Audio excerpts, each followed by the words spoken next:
Students, today we study some integral like of this. सबसे पहले है साइन की पावर mx, कोस की पावर nx, जब m और n दोनों ही पॉजिटिव इंटीजर्स हो। इसमें ओनली साइन की पावर m हो या n हो या अकेला कोस हो, ये सभी आ जाएंगे। कैसे करना देखिए। पहला केस, ये जनरलाइज कर रहा हूं मैं। अगर m एंड n दोनों ही इवन है, ये दो सेपरेट केस जो आपके दे रखे हैं, ये पहले वाले में ही आ जाएंगे।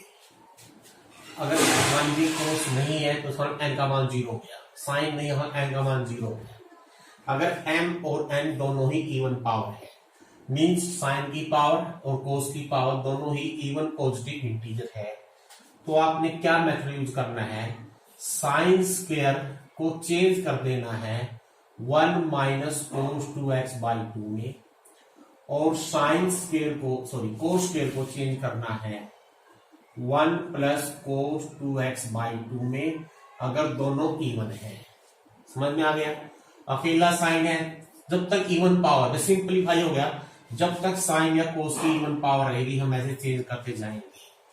नंबर 2, मान लीजिए m तो इवन है, m का मतलब है साइन की पावर और n ओड है, तो आपने क्या करना है, जिस t रेशियो की, साइन कोस की बात कर रहा हूं मैं, जिसकी पावर इवन है, मीन साइन की पावर, तो आपने सब्स्टिट्यूशन मेथड यूज करना है, साइन x को t पुट कर लेना है। तब हम ऐसा क्यों कर रहे हैं हम।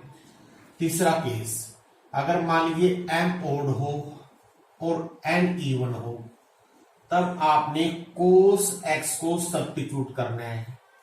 अब इन दोनों से कंक्लूजन क्या निकल गया, दोनों में से अगर एक इवन है एक ओड है, जिसकी पावर इवन है वो वाला आप लोगों ने पुट करना है। अगर दोनों ओड हैं, m एंड r ओड, तो आपकी चॉइस है, you can put either sine और कोस, दोनों में से एक। जनरलाइज क्या होगा, जब दोनों की पावर है तब ये मेथड यूज होगा, otherwise we use substitution method. दोनों में से एक ओड है, इवन वाली पावर पुट करना है। अगर दोनों ओड है कोई भी पुट कर सकते हो। क्यों ऐसा क्यों करते हैं हम, देखिए हम एक एग्जांपल लेके चलते हैं। मान लीजिए साइन की पावर 7x दे रखा है, सपोज कीजिए। अब आपको कोस तो है ही नहीं, जो 0 है उसको इवन मान के चलते हैं। इनका साइन की पावर ओड है, यानी साइन मीन m ओड है, तो चाहे कोस हो या ना हो, तो आपने पुट करना है कोस ही। क्यों करेंगे, बिकॉज सिंपल सा लॉजिक है, यहां से साइन की पावर 7 में से एक साइन मैं अलग कर लेता हूं, यानी dx के साथ एक साइन x आ जाएगा। ये पूरे की इवन पावर है, और पूरे की इवन पावर को हम कोस में आसानी से बदल सकते हैं। इसको लिखूंगा मैं साइन स्क्वायर का होल क्यूब, और साइन स्क्वायर का 1 माइनस कोस स्क्वायर, तो 1 माइनस कोस स्क्वायर का होल क्यूब होगा। देखिए अब देखिए, अगर आप साइन एक्स को पुट कर रहे हो, कोस एक्स को, तो ये पूरा इंटीग्रल आपका टी की टर्म में कन्वर्ट हो जाएगा। सिर्फ इसका सबसे आसान तरीका यही है। अब ये होगा 1 माइनस टी स्क्वायर, और यहां से देखिए साइन एक्स ds आएगा माइनस डी टी। अब तो आगे आसान क्वेश्चन हो गया है। अब ये क्यूब खोल लीजिए, 1 minus 3t square plus 3t की पावर 4 माइनस t की पावर 6। नाउ इंटीग्रेट, और इंटीग्रेट करने के बाद हम t की वैल्यू पुट कर देंगे, t क्यूब बाई 3, तो t क्यूब बच गया, 3t की पावर 5/5 माइनस t की पावर 7/7 प्लस c, t की वैल्यू पुट कर दीजिए। तो ये हमने एक एग्जांपल दे दिया है जिसमें एक ओड है, चाहे दूसरी अगर नहीं है तब भी दूसरे वाला ही पुट करेंगे। एक और देखिए, मान लीजिए ये है, suppose you have to this type, sine cube x cos cube x, दोनों ओड आ गई, आपकी चॉइस है। चलो पहले वाले में हमने कोस किया, इसमें हमें साइन एक्स पुट कर लेता हूं। हमने साइन एक्स पुट किया है, साइन का डेरिवेटिव कोस होता है, तो इसका मीन dx के साथ आपने एक कोस रखना है, और बाकी जो ट्रिग्नोमेट्री फंक्शन है सबको हम साइन में बदल देंगे। तो ऑलरेडी साइन के अंदर है, क्या करना है, इस कोस के ऊपर लिखोगे कोस स्क्वायर इंटू कोस, जो एक कोस स्क्वायर है उसको लिख दोगे 1 माइनस साइन स्क्वायर, और एक रहेगा dx के साथ, क्योंकि जब हम यहां से डेरिवेटिव लेंगे cos x dx की वैल्यू dt आ जाएगी। अब देखिए साइन का मान t हो गया, t cube 1 minus T square, ये dt, इनको करो मल्टीप्लाई, और मल्टीप्लाई करने के बाद कर दो इंटीग्रेट, तो आपका आंसर आ गया ये। अब t का मान रख दीजिए, t की वैल्यू क्या है इसमें, साइन x। तो आपको क्लियर हो गया।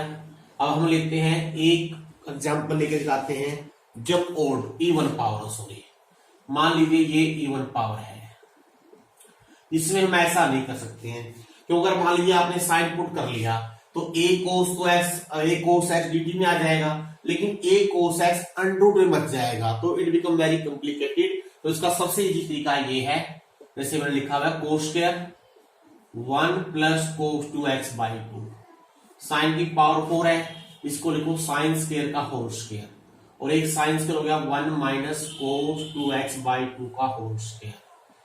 अब पहले स्क्वायर खोलेंगे, सिंप्लीफाई करेंगे, तो पहले 2 की पावर 2 4, 1 बाई 8 बाहर आ गया, यहां बच गया 1 माइनस cos 2x, और ये स्क्वायर खोल लीजिए, 1 minus 2 cos x plus cos square x, cos square 2x। Now multiply करेंगे, पहले 1 सिंप्लीफाई कर लेते हैं, minus 2 cos x plus cos 2x, minus का cos 2x हो जाएगा, माइनस 2 cos स्क्वायर x, जब इसको करेंगे प्लस का cos स्क्वायर 2x, तो माइनस का cos स्क्वायर 2x बचेगा, और एक बच गया प्लस का cos क्यूब 2x। अब देखिए यहां पे इवन पावर आ गई, इवन पावर का सिर्फ यही मेथड है, change 1 plus cos of double of this angle 4x by 2। अब इसको करने के दो तरीके हैं, देखिए या तो इसमें साइन पुट कर लो, साइन 2x को टी पुट कर लो, इसको लिखो sine square 2x into sine 2x, तो इसके हिसाब से कर सकते हो। एक तरीका और है सिर्फ 3 के लिए, क्यूब के लिए, ओनली क्यूब के लिए, क्या है, आपके पास cos 3a का फार्मूला है, ये क्या होता है 4 cos cube a minus 3 cos a। हम इसका यूज सिर्फ जब 3 पावर हो तब यूज कर सकते हैं। तो यहां से अगर मैं cos क्यूब a की वैल्यू निकालूं, ये क्या आएगी आपके पास 1/4 3 cos a plus cos 3a, ये आ जाएगी। अब हमारे पास लेकिन यहाँ पर 2x है, अगर मैं a की जगह 2x लिख देता हूं तो ये वैल्यू क्या आएगी बच्चों, देखो 1/4, जहां a है वहां 2x लिख दीजिए, ये हो गया 3 cos 2x plus cos 6x। अब को पहले सिंप्लीफाई करना है, जैसे पूरे का एलसीएम ले लेंगे 2 और 4 एलसीएम आ गया, तो बाहर को चलिए मैं थोड़ा सा स्पेस ये ले लेता हूं, ये आपको उतार दिया मैंने, इसलिए मैं इसको क्वेश्चन को आगे सोल्व करने के लिए यहां लिख लेता हूं। 4 एलसीएम आएगा 1/32, तो बाहर आ जाएगा, अंदर क्या ना देखिए 4 एलसीएम लिया 4, यहां बीच में माइनस है, -1 -3, इसमें कोई कांस्टेंट टर्म नहीं है, तो 4 -2 बनेगा, 4 -2 हो गया 2, कांस्टेंट टर्म 2 आ गई। चलो पहले एक बार यहां कर लेते हैं, हमें गड़बड़ नहीं होगी, यहाँ पर 4 से कर दो मल्टीप्लाई, एलसीएम लेने के बाद इसको 2 से कर दो मल्टीप्लाई, और ये 4 यहां से काट दो। अब आपको समझ में आ जाएगा, देखिए 4 -2 2, माइनस का 4 cos 2x और प्लस का 3 cos 2x माइनस का cos 2x, पहले को पूरे को सिंप्लीफाई कर रहे हैं, और यहां बच गया माइनस का 2 cos 4x। आप एक बार चेक कर लेना, क्रॉस चेकिंग जरूरी होती है, हो सकता है मैंने कहीं कोई स्टेप गलत कर दिया, कोई रनिंग मिस्टेक हो गई हो, इसलिए मेरा जो मकसद है वो समझाना मकसद है, आपको समझ में आना चाहिए, बस मेरा मकसद यही है। यहाँ होगा 2x, इसका इंटीग्रेशन साइन 2x बाई 2, इसका इंटीग्रेशन हो जाएगा साइन 4x बाई 4, एक 2 पहले से ये कट जाएगा, इसका हो जाएगा sine 6x by 6 plus c। तो that is very easy method.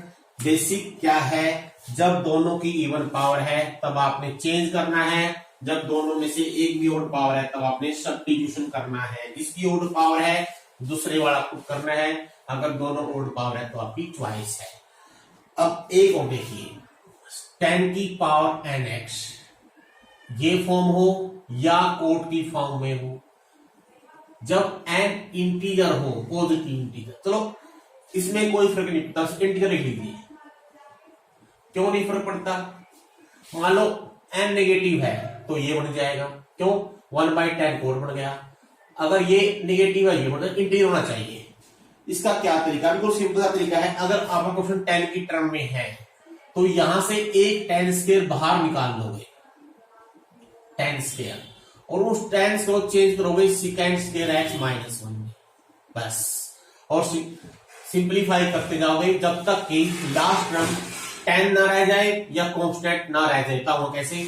ऐसे अगर कोट में है तो एक कोट स्क्वायर बाहर निकाल लोगे और आइडेंटिटी लगाओगे कोट स्क्वायर की, एक सिर्फ एक कोट स्क्वायर के लिए, कोसेकेंट स्क्वायर x माइनस, चाहे n ओड हो चाहे n इवन हो, सबके लिए है।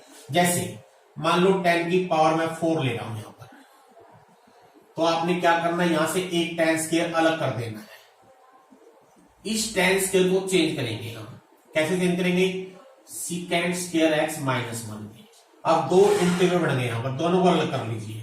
एक तो हो गया 10 square x second square x dx, एक हो गया -10 स्क्वायर x dx। यहां देखिए ये मैथड आप पहले कर दो।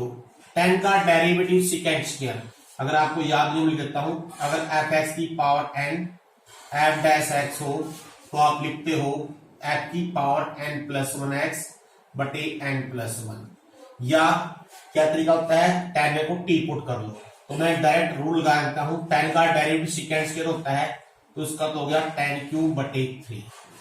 अब इस 10 स्क्वायर को अगर 10 की पावर हायर बच जाए, फिर एक 10 स्क्वायर और अलग करना है, उसको लिखना है सेकेंड स्क्वायर x -1। अगर 10 या कोट की इवन पावर है तो हमारा लास्ट जो क्वेश्चन खत्म होगा वो तो सेकेंड स्क्वायर -1 पे होगा या कोसेकेंड स्क्वायर -1 पे होगा। अब आपने इसको डायरेक्ट इंटीग्रेट कर देना है, तो सेकेंड स्क्वायर का होगा 10 और 1 का हो गया x, क्योंकि बाहर माइनस साइन है, ये प्लस x हो गया। समझ में आ गया सबको?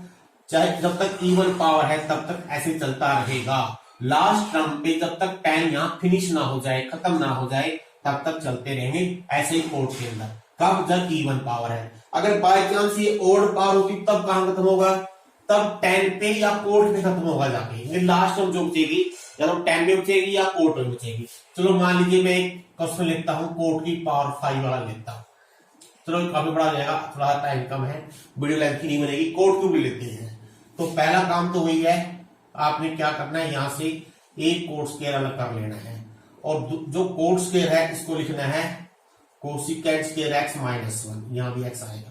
अब ये दो इंटीग्रल खत्म कर दी, अलग कर लीजिए, sorry, cot x cosecant square x dx minus cot x dx। अब देखो वही फॉर्म होगी, कोट का डेरिवेटिव का माइनस कोसेकेंट स्क्वायर, माइनस यहां मल्टीप्लाई कर दो और माइनस बाहर कर दो, तो यहां तो वही रूल लग गया, कोट की पावर 2 बटे 2।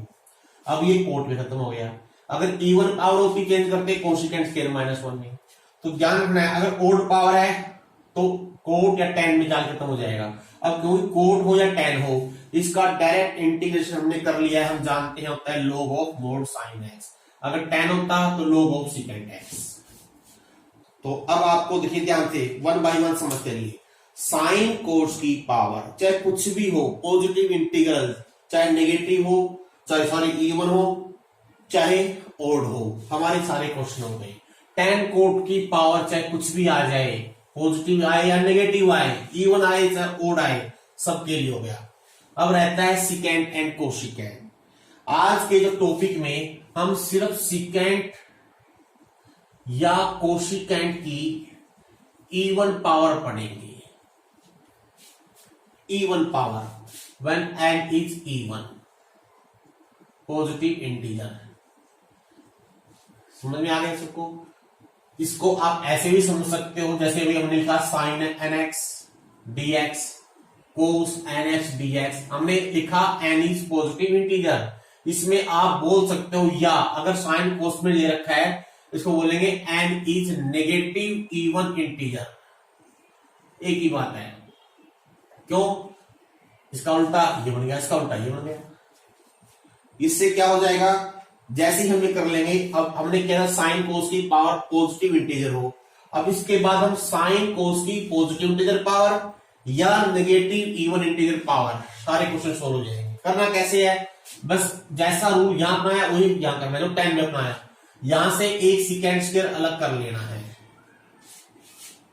जो बाकी सेकेंड बचेगा, क्योंकि पूरे की पावर इवन है तो ये इवन पावर में ही बचेगा, तो इसको चेंज करेंगे 1 प्लस 10 स्क्वायर की पावर, जितनी भी इवन पावर बचेगी, मान लो n-2 बच गई।